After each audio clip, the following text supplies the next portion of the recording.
Do you know if you're allowed to walk more than one dog at a time?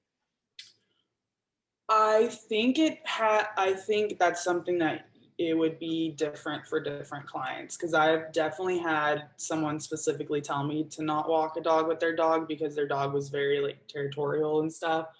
Okay, So yeah. it really would have to do with like your client and what they're okay with because there might be some clients that really would not give a crap if you're like in a big city or something. So I think it Yeah, really like 'cause I, client so I by was client. thinking it'd be good if like, you had two different dogs to walk at the same time and you make double the amount of money in the same amount of time.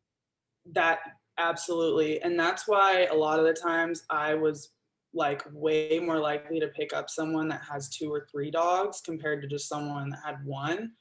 I had someone that I checked in on two dogs like 5 times a week. So that's like double the pay. That's when I was making like over $400 a month. Like that was like almost paying my rent here.